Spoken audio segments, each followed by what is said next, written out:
Thanks for tuning in to this week's Signature FD investment audiocast that we call Cutting Through the Noise.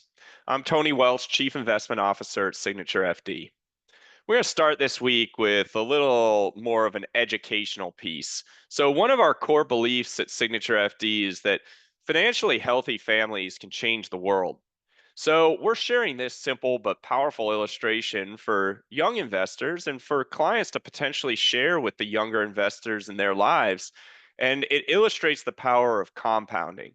Now imagine two scenarios. In the bars on the left, that first scenario, we're showing a young investor which puts $2,000 into the stock market every year from the ages of 19 to 26. That's a total contribution of $16,000, and then they stop investing altogether.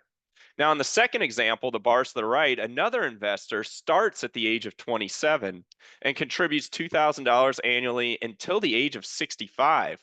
And that totals $78,000 in total contributions. Now, who ends up with more? Well, the early starter, thanks to compound growth. Assuming a 10% annual return, the early investor reaches over $1 million by the age of 65, compared to under 900,000 for the late starter. It's truly incredible and a powerful lesson to start your investing journey as early as possible. Now let's shift to the market action so far this year. Last week, the S&P 500 gained 0.5%, but is still down about 3.3% on the year. Small caps have shed 7.5%, but international stocks have been a bright spot. Developed international is up 10.3%, and emerging markets are up 5.7%. Bonds have also been a useful diversifier, up 2.6% so far on the year. So, looking at some economic trends here, the Federal Reserve's meeting last week, they kept interest rates steady, but highlighted a tricky balance: slowing economic growth and potentially rising inflation. So, while the median forecast still anticipates two rate cuts this year, inflation could change that. Uncertainty is really the word of the year. Here's the chart showing the Fed's projected risks. They believe that risks to growth skew to the downside, while risks to inflation skew to the upside. Now, we're not so sure, especially on the inflation point. Our inflation indicators remain pretty benign, and the economic data is still okay for now, with the exception of consumer and small business confidence, but this is something to watch. Now, looking at some of the hard data, industrial production and housing starts showed notable improvements last year. Retail sales grew less than expected, but as shown in this chart, over the past year, retail sales are up 3.8%, which is solid. This week, we'll be paying attention to consumer confidence and the personal income and outlays report to get some more data on economic developments. One theme we've really been stressing this year is diversification, not just among asset classes, but also within asset classes.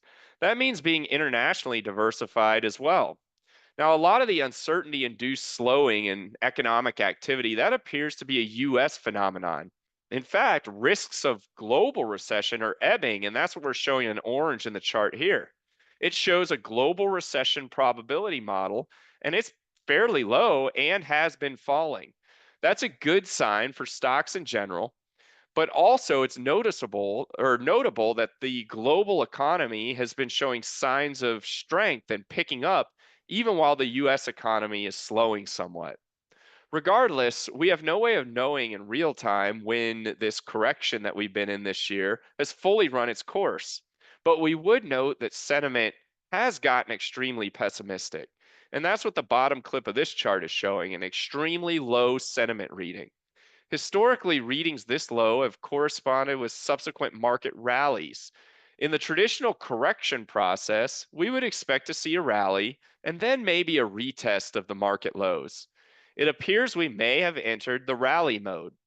We would expect elevated volatility nonetheless in the weeks and months ahead. To round things up here this week, we would send on that PSA to the kids in your life that we want to invest early and often to harness the power of compounding. Now, the Fed is in a holding pattern for now as they remain highly uncertain of the path for growth and inflation. Diversification is likely to continue as a major theme for 2025, including international diversification. But the data is not yet recessionary here in the US, and we are encouraged by the potential acceleration in global activity. So please join us next week to get our take on impactful consumer data. And as always, thanks for joining and have a great week ahead.